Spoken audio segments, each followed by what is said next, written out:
चिरैयागंज के पास एक बहुत ही सुंदर सा राजमहल था, जहाँ की एक राजा रानी बहुत ही सुंदर बेटी को जन्म देते हैं। उस बेटी का नाम था मयूरी। धीरे धीरे समय के साथ मयूरी बड़ी हो जाती है और उसके लिए एक दूसरे महल से युवराज नाम के राजकुमार को चुना जाता है और दोनों शादी कर लेते हैं। जिसके बाद जैसे ही मयूरी उनके राजमहल में आती है तो रात को मयूरी को पता चलता है कि वो राजकुमार तो रात में देख नहीं पाता है। ये सुनकर उसे बहुत गुस्सा आता है कि उसने अपनी बीमारी के बारे में उसे पहले क्यों नहीं बताया। तब राजकुमार उससे कहते हैं कि ये बात मैं तुम्हें पहले ही बता देना चाहता था, लेकिन मेरी सौतेली माँ इस बात को मुझे बताने से मना कर देती हैं, क्योंकि वो नहीं चाहती अगर तुम्हें ये बात पता चल जाती तो मुझसे वो राजपद छीन लेंगी और अपने बेटे को दे देंगी, क्योंकि मेरे पिता मेरी सौतेली माँ से बड़ा प्रेम करते हैं। वो जैसा कहेगी वो वैसा ही कर देंगे। इसलिए मुझे झूठ बोलना पड़ा, पर मैं तुमसे सच्चाई नहीं छुपाना चाहता था। इस नए रिश्ते की शुरुआत मैं सही तरीके से करना चाहता हूँ। ये सुनकर रानी को बड़ा ही बुरा लगता है। मयूरी कहती है कि ठीक है, अगर ऐसा है तो आज से हम लोग अलग अलग ही सोएंगे, जब तक मैं इस बात से सहमत नहीं हो जाती। ये सुनकर वो उसे कहता है कि ठीक है। वो अपनी एक गुप्त दासी को चटाई लाने को कहता है और चटाई पर ही ठंड में लेट जाता है। वही मयूरी बिस्तर पर लेटी रहती है। 4-5 दिन ऐसे ही बीतते हैं और उसके बाद वहां पर मयूरी के पिताजी आते हैं। मयूरी अपने पिता को सारी बात बताए बिना रह नहीं पाती। ये सुनकर उसके पिता क्रोध में उसे वहां से ले आते हैं। अब मयूरी अपने राजमहल के अंदर थी, पर वो अब किसी से बात नहीं करती थी, ना ही बाहर निकलती थी। ऐसे ही 1 महीना बीतता है और उसे पता चलता है कि युवराज से राजपद छीन लिया गया है और उसके सौतेले भाई को दे दिया गया है। ये सुनकर मयूरी को बहुत ही बुरा लगता है कि शायद उसी की वजह से ये सब हो रहा है। मयूरी अपने आप को अच्छा महसूस कराने के लिए दासी से कहती है कि चलो दासी, हम बाजार चलते हैं, थोड़ा सा मेरा भी मन शांत हो जाएगा शायद। ये सुनकर दासी उसे बाजार ले आती है। बाजार में तरह तरह की बहुत अच्छी चीजें होती हैं, जिसे देखकर कहीं ना कहीं रानी का मन फिर से पुराने दिनों में चला जाता है।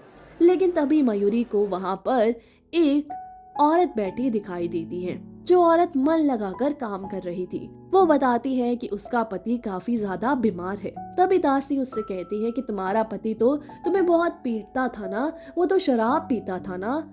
ये सुनकर औरत कहती है कि हाँ, लेकिन अब वो बहुत बीमार चल रहा है और वो बिस्तर पर ही लेटे रहते हैं। उन्हें पल पल मेरी जरूरत पड़ती है और ऊपर से मुझे काम भी करना पड़ता है, क्योंकि घर भी तो चलाना है, उनका ख्याल भी तो रखना है।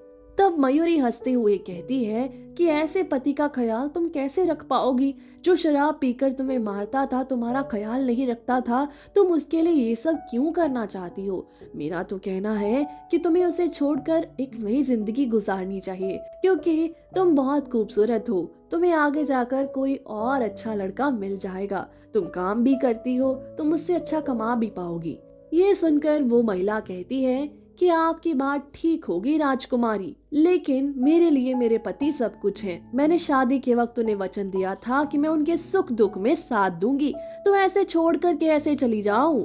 ये सुनकर मयूरी को बड़ा ही आश्चर्य होता है कि ऐसे औरत कहाँ मिलती हैं जो अपनी शादी के बंधन को संभाल कर रखे। आजकल की औरतें बदलने लगी हैं और सोच के बदलने के साथ मैं भी तो बदल गई हूँ ना। मैंने भी अपने पति को एक बात पर छोड़ दिया कि वो रात में देख नहीं सकते, लेकिन बात ये भी नहीं थी। दरअसल बात ये थी कि उसने मुझसे सच छुपाया था। खैर, इन सब बातों को नजरअंदाज करते हुए वो उस महिला से खुश होकर उसे कुछ मुद्राएं देती है और कहती है कि ये तुम्हारे काम आएंगी। महिला भी बहुत खुश होती है और उसे कुछ सामान भेंट दे देती है। वो लोग राजमहल वापस आते हैं और तब वो दासी से कहती है कि सुनो दासी, मुझे लगता है कि मैंने बहुत बड़ी गलती कर दी। मुझे भी युवराज को ऐसे छोड़ना नहीं चाहिए था। मैंने शादी करते वक्त उनसे कुछ वचन लिए थे और दिए थे। राज ने मुझसे बात नहीं छुपाई, उन्होंने शादी होते ही तुरंत मुझे सारी बात बता दी थी, लेकिन फिर भी मैंने गुस्सा मान कर अपने पिता को ये बताया और मैं यहाँ आ गई। चाहे फिर वो अच्छे हो या बुरे, अब वो मेरे ही तो पति हैं।